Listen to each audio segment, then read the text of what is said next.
성경 이사야 40장 27절부터 31절까지 보시겠습니다.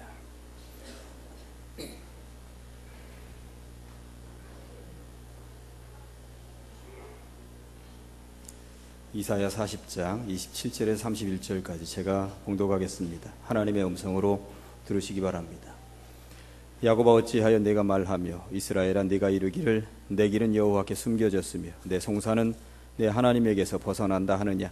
너는 알지 못하였느냐 듣지 못하였느냐. 영원하신 하나님 여호와 땅끝까지 창조하신 이는 피곤하지 않으시며 곤비하지 않으시며 명철이 한이 없으시며 피곤한 자에게는 능력을 주시며 무능한 자에게는 힘을 더하시나니 소년이라도 피곤하며 곤비하며 장정이라도 넘어지며 쓰러지되 오직 여호와를 앙망하는 자는 새 힘을 얻으리니 독수리가 날개치며 올라감 같을 것이요 다른 박질하여도 곤비하지 아니하겠고 걸어가도 피곤하지 아니하리로다. 아멘.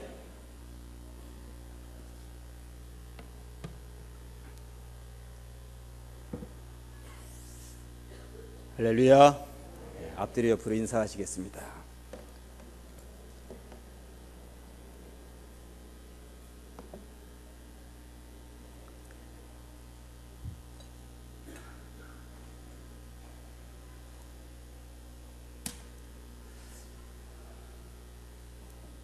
우리 아동부 여기 보자. 아동부 이렇게 너무 누웠으면 엉덩이를 뒤에 꽉 붙이고, 그래서 오늘 설교 잘 들어보자. 알았지? 대답이 너무 작네. 우리 아동부 설교 잘 듣자.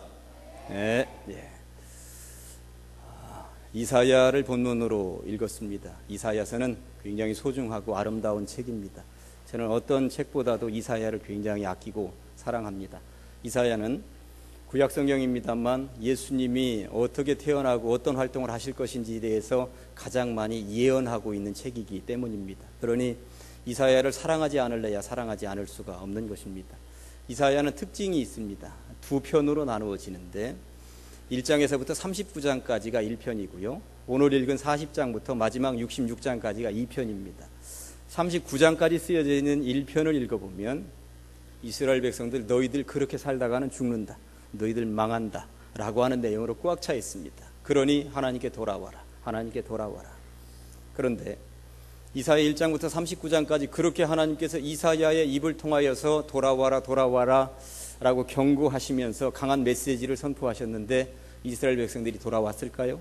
돌아오지 않았습니다. 그리고 나라가 망했습니다. 주변 강대국 바벨론에 의해서 무너져 내렸습니다. 초토화되었습니다. 예루살렘 성뿐만 아니라 성전까지도 완전히 무너져 내렸던 것입니다. 무너져 내리고 났더니 그 이후에 바벨론의 포로로 잡혀가 있는데 그 백성들에게 또 하나님께서 경고하시겠습니까? 일단 무너져 내린 이후에는 이제 하나님의 위로가 필요하구나 하는 생각을 주님께서 그 마음을 먹으셨습니다. 그래서 2편이라고 하는 이사야 40장 1절 말씀이 이렇습니다. 한번 따라 하실까요? 너희의 하나님이 이르시되 너희는 위로하라. 내 백성을 위로하라.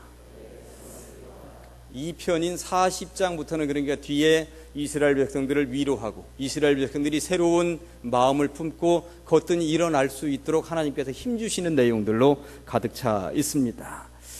채찍을 드실 때는 아주 매섭게 채찍을 드시는 하나님께서 위로의 팔을 드실 때는 정말 큰 사랑으로 당신의 백성들을 끌어안으시는 것을 우리가 볼 수가 있는 것이죠. 오늘 본문을 통하여서 세 가지 꼭지로 함께 말씀을 받고 은혜를 나누도록 하시겠습니다. 첫째는 누구나 넘어질 수 있다는 사실입니다. 최근에 이 나라 대한민국은 전 국민적으로 슬픔에 잠겨 있습니다. 비탄에 빠져 있습니다. 생각지도 못했던 그러한 바다에서의 사건 때문에 얼마나 많은 사람들이 죽어가기도 하고 실종당하기도 하고 온 국민의 마음을 안타깝고 슬프게 한 것입니까?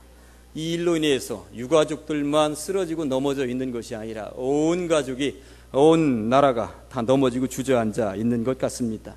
때문에 일부의 가족들에게만 하나님의 위로가 필요한 것이 아니라 온 국민에게 하나님의 위로가 필요한 것이구나 하는 생각을 해보았습니다. 어떻게 수습할 것인가? 어떻게 대안을 마련할 것인가? 어떻게 그들을 회복시킬 것인가? 이 소시민의 머리로는 잘 답이 떠오르지 않습니다. 감당키 어려운 분위기입니다. 부디 비옵기는 하나님의 놀라우신 돌보심과 성령의 따스한 위로가 세월 후에 유가족들에게도 그리고 함께 슬퍼하며 아파하는 이 나라 모든 백성들에게도 함께 하실 줄로 믿습니다. 이스라엘 백성들은 나라가 망하고 났더니 어떤 생각이 들었을까요? 우리 진짜 하나님 백성 맞아? 하나님이 우리를 사랑하시기는 하는 거야? 하나님의 백성이라더니 우리가 이게 뭐지? 그 내용이 27절에 쓰여져 있는 내용입니다. 한번 보실까요? 야곱아 어찌하여 네가 말하며 이스라엘아 네가 이르기를, 그러니까 너희들끼리 왜 이렇게 두런거리느냐? 내 길은 여호와께 숨겨졌으며 내 송사는 내 하나님에게서 벗어났다 하느냐? 왜 이런 말들로 니네들끼리 수군거리고 있느냐? 이 말은 우리가 지금 나라를 잃고 바벨론의 포로로 잡혀와 있는데 하나님은 우리가 이렇게 고생하는 것을 아시기나 할란가? 하나님께서는 내가 주님의 백성으로 누려야 할 정당한 권리에 대해서 관심이나 있으실까?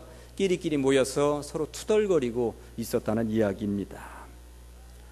이스라엘이라고 하는 나라가 지금 세상 말로는 오직에 넘어졌습니다. 나라를 잃었습니다. 포로로 잡혀가 있습니다. 그동안 이스라엘 백성들이 안 넘어져 본 것이 아니에요. 수도 없이 넘어졌습니다. 수도 없이 외국의 침략을 받았습니다. 얼마나 어려움들을 많이 당했습니까? 그런데 이것 가지고는 안 되겠다 하는 생각이 하나님이 드셨던 것입니다. 제대로 한번 치셨던 것이죠. 그런데 이번에 제대로 일어나지 못하면 이스라엘은 끝장입니다. 그런데 이번에 일어나면 이스라엘은 새 희망을 가지고 걸어갈 수 있다는 것입니다. 유도라고 하는 운동이 있습니다.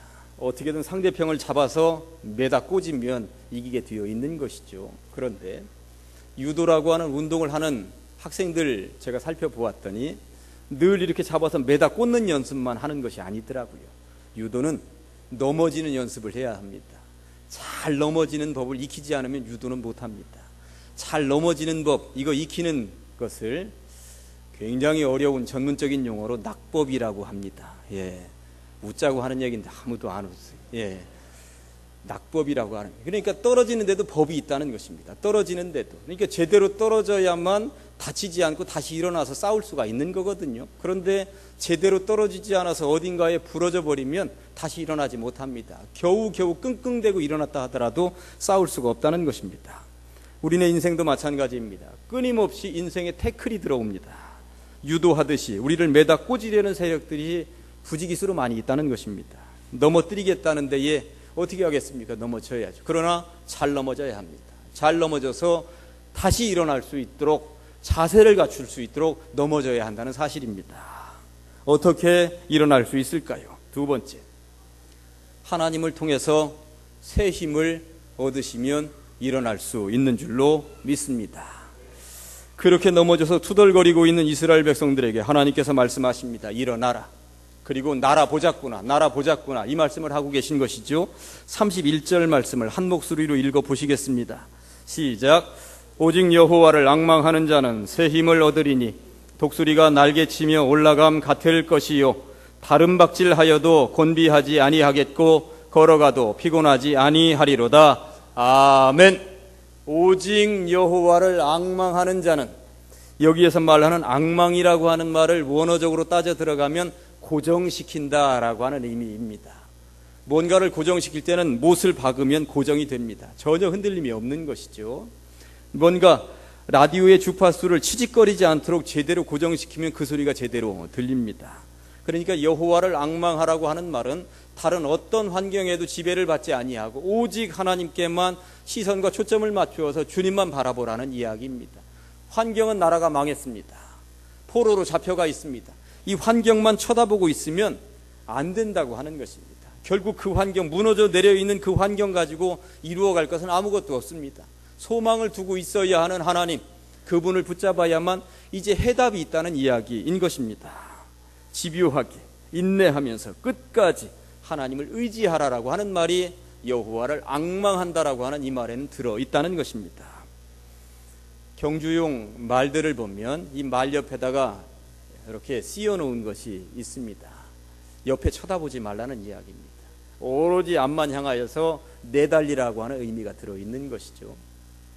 연애해보신 분들은 아시겠습니다만 콩깍지가 씌였다라고 하는 말이 있습니다. 콩깍지가 씌였다라고 하는 말은 바로 그것입니다. 여기다 씌워놓고 봤더니 주변 환경 아무것도 안 보이는 것입니다. 주변 환경은 전부 다 안개 처리되어 있고 그 사람만 집중적으로 확대해서 보이게 되는 것입니다. 신앙이 때로 그렇습니다. 하나님은 때로 우리가 당신에게 콩깍지가 씌어 있기를 바라신다는 사실을 아십니까? 하나님은 그런 분이십니다. 주변에 자꾸 눈을 돌리고 모든 시선이 분산되어 있을 때 그래서는 안 된다고 오로지 나만 바라보면서 경주용 말이 달릴 때처럼 앞만 바라보면서 달려가라고 주님은 말씀하고 계시는 줄로 믿으시기 바랍니다. 주님은 오늘 말씀하십니다. 나라가 망해보니 너희만의 힘으로는 안 된다는 거 이제 알겠지? 돈으로도 권력으로도 세상 우상 숭배로도 안 된다는 거 이제 알겠지? 결국 여호와를 앙망하는 것, 여호와 하나님께 모든 시선을 고정하는 것, 그것만이 해결 책임을 알아야 하느니라. 사랑하는 가장제일교회 성도 여러분, 부디 그렇게 사시기를, 특히 오늘 가족 예배를 드리는 우리 학생들은 어린 시절부터 이 진리를 깨닫기를 주님의 이름으로 간절히 축원합니다. 하나님께서 모든 것을 고정한 이들에게 주시는 복이 무엇인고 하니 31절 중간에 보니까 오직 여호와를 앙망하는 자는 새 힘을 얻으리니 어떻게 독수리가 날개치며 올라감 같을 것이라고 말씀하고 있습니다. 하늘을 날아다니는 것들은 곤충이든지 새든지 날개가 있습니다. 날개가 있어서 날아다니게 되어 있죠. 그런데 여러분들 아무래도 묵직한 새가 날개짓을 더 많이 해야만 날을 것 같은데 정반대인 거 아세요? 아주 쬐만한 꿀벌은 그 아주 자그마한 것인데 중력의 힘을 받으면 지가 얼마나 받겠습니까? 그런데 1초에 200번이나 날개짓을 한다고 하는 것입니다. 1초에 200번. 그런데 이 독수리가 몇 번 날개짓하면 하늘로 올라갈 수 있는지 아십니까? 몇 번 하지 않고 푸덕푸덕 몇 번 하면 올라갑니다. 저 하늘 위에서도 이거 날개짓 꿀벌처럼 200~300번씩 하지 않습니다. 그냥 한번 올라가면 슝 하고 날아가는 것입니다. 독수리의 날개치며 올라감 같을 것이라고 하는 말씀을 하나님이 왜 하셨을까요? 이런 말씀입니다. 너희는 꿀벌이니라. 그러니까 세상 속에서 제발 빨리빨리 파덕파덕 하면서 나 따라와라, 이것이 아닙니다. 내가 너희들에게 힘을 주면, 내가 너희들에게 힘을 공급하면 독수리가 날개치는 것처럼 몇 번 푸덕거리면 샥 날아가서 올라갈 것이다. 그리고 유유자적 하늘을 날아다닐 것이다. 내가 너희들의 힘이 되어주마. 내가 힘이 되어준다니까 나는 너의 힘이야. 이 말씀을 지금 주님께서 하고 계신 줄로 믿으시기 바랍니다. 그분이 한번 힘쓰시면 우리는 모든 것이 다 가능하다는 것입니다. 하나님께 시선을 고정함으로 독수리가 날개치며 올라감 같은 새 힘을 얻으시기를 주님의 이름으로 간절히 축원합니다. 자, 그렇다면 이제 어찌 살아야 할까요? 우리는 새 힘을 얻었습니다. 그렇다면 새 힘을 얻지 못하고 아직도 주저앉아 있는 그러한 사람들에게 우리가 희망이 되어야 하지 않겠습니까? 누군가의 희망이 되어야 할 줄로 믿습니다. 세월호 희생자들, 유가족들, 그들의 마음을 안타깝게 여기면서 교회 앞에 현수막을 좀 하나 걸었으면 좋겠다 하는 생각을 가지고 미안합니다, 교회가 책임지겠습니다. 처음에 이렇게 문구를 좀 잡으려고 했는데 교회가 책임지겠습니다 하려고 그랬더니 어디까지 책임을 질 수 있을까? 이러다가 누군가가 와서 니네가 책임진다더니 한번 책임져다 그러면 이게 다 책임은 못 지겠는 거예요. 그래서 교회가 희망입니다, 뭐 별의별 생각을 다 하다가 미안합니다, 절대 잊지 않겠습니다 하는 마음으로 수정을 해서 앞에다가 현수막을 하나 걸었습니다. 주님을 통해 새 힘을 얻은 존재들인 우리 교회가 세상에 희망이 되어주지 못한다면 이는 구원받은 자들의 직무유기라고 하는 생각을 가지고 기도하는 마음으로 조금이라도 위로가 되고 나중에 우리 교회가 할 수 있는 일이 있다면 반드시 해야 되겠다는 생각을 가지고 그렇게 현수막을 내건 것입니다. 제2차 세계대전이 마치고 독일이 패전했죠. 나라가 망한 건 아니니까 패전했습니다. 전쟁에 무너졌습니다. 전국이 얼마나 초토화되었겠습니까?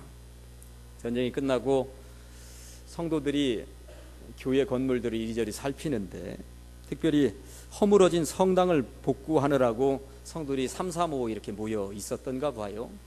그런데 예수 그리스도의 동상을 이렇게 보는데 동상의 양쪽 손목이 잘려나가 있는 거예요.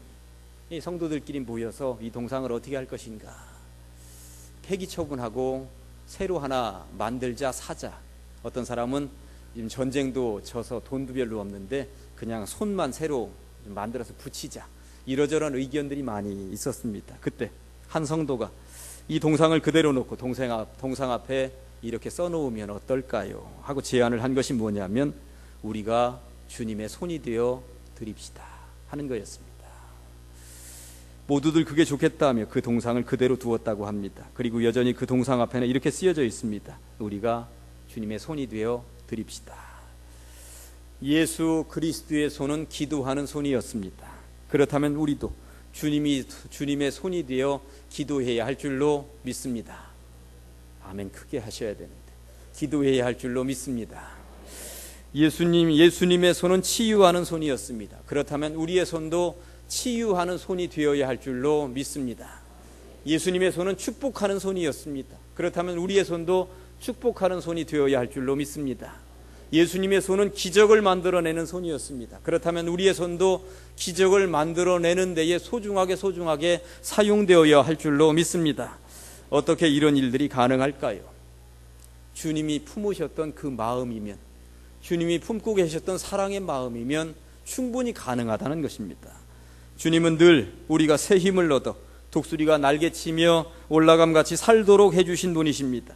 그렇다면 이제 주저앉아 있고 넘어져 있는 그 누군가가 우리를 통해 새 힘을 얻어 독수리가 날개치며 올라감같이 살 수만 있다면 이보다 더 좋은 일이 어디에 있겠습니까? 주님, 그 일에 우리가 희망으로 사용되게 하여 주시옵소서. 이것이 바로 여러분들의 기도 제목이시기를 간절히 축원합니다. 오늘은 우리가 사랑의 장기기증 서약식을 하려고 합니다. 내가 가진 장기는 하나님께서 나에게 잠깐 맡기신 것인 줄로 믿습니다. 그리고 이 장기는 언젠가 주님이 부르시면 흙으로 돌아갈 것입니다. 주님은 우리의 죄를 용서하시고 구원하시기 위하여 당신의 살과 피를 다 내어 주셨습니다. 주님께서는 이제 우리에게 요구하고 계십니다. 너희도 내놓아라. 오늘 주님의 손이 되어주지 않으시겠습니까? 우리가 기도하는 마음으로 나누고 베풀면 주님처럼 우리는 치유하는 손이 될 것이요, 축복하는 손이 될 것이요, 기적을 상식처럼 만나는 손이 될 줄로 믿습니다. 에밀리 디킨스는 이런 말을 했습니다. 한 가슴에 난 상처를 치유할 수 있다면 난 헛되이 산 것이 아니리라. 한 인생의 아픔을 달래줄 수 있다면, 한 고통을 위로할 수 있다면, 길을 잃어버린 한 마리의 개똥 집박이를 집으로 데려다 줄 수 있다면 난 헛되이 산 것이 아니리라. 세상에서 가장 거리가 먼 거리는 이 머리에서부터 가슴까지라고 그럽니다. 머리로는 다양한 생각을 할 수 있지만 이 가슴이 뜨거워지는 데는 그렇게 오래 걸린다는 이야기입니다. 에머슨은 무엇이 진정한 행복인가라는 시에서 이렇게 말을 했습니다.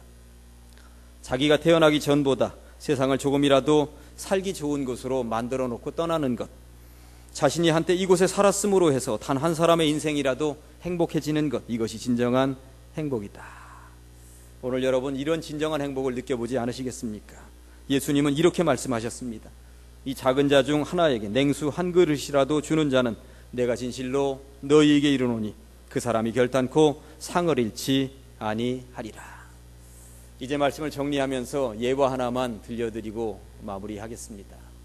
어떤 사람이 거리로 나섰는데 구걸하는 사람도 많고 가난한 사람도 많고 장애를 가지고 있는 사람도 많고 이리저리 다투는 사람도 많고 그렇더라는 거예요. 하나님 앞에 대들듯이 따지듯이 물었습니다. 하나님은 사랑이시잖아요. 하나님은 평화이시잖아요. 그런데 주님께서 지배하시는 이 땅에 왜 이렇게 가난도 많고 불화도 많고 장애도 많고 어려움도 많고 전쟁도 많고 기근도 많고 왜 이 모양입니까? 하나님 대답 좀 해주세요. 뭔가 해결책을 좀 내놓으셔야 하지 않을까요? 하나님께서 입을 여셨습니다. 그리고 이렇게 말씀하셨습니다. 사랑하는 얘야, 그래서 내가 너를 만들지 않았느냐? 네가 하렴. 기도하시겠습니다. 하나님 아버지 감사합니다. 거룩한 주일 모든 가족들이 함께 예배함으로 주님께서 하늘로부터 내려주시는 새 힘을 얻게 하시니 참으로 감사합니다. 그동안 주저앉아 있었으며 넘어진 인생이었는데 주님 주신 힘으로 독수리가 날개를 치며 올라감같이 힘차게 올라가는 우리의 신앙 삶이 되게 하시니 감사합니다. 주님으로부터 새 힘을 공급받은 주의 백성들이 이제는 누군가의 힘이 되어 주기를 원합니다. 사랑의 기증 서약에 동참하게 하시어 살과 피를 다 쏟으시기까지 우리를 사랑하셨던 그 사랑을 우리도 세상 속에서 실천하며 살게 하여 주시옵소서. 그리함으로 우리가 태어나기 전보다 세상을 조금이라도 살기 좋은 곳으로 만들어 놓고 떠날 수 있도록, 우리가 한때 이곳에 살았음으로 해서 단 한 사람의 인생이라도 행복해 줄 수 있도록 만드는 주의 백성들이 다 되게 하여 주시옵소서. 우리의 전부가 되시는 예수 그리스도의 이름으로 간절히 기도하옵나이다. 아멘.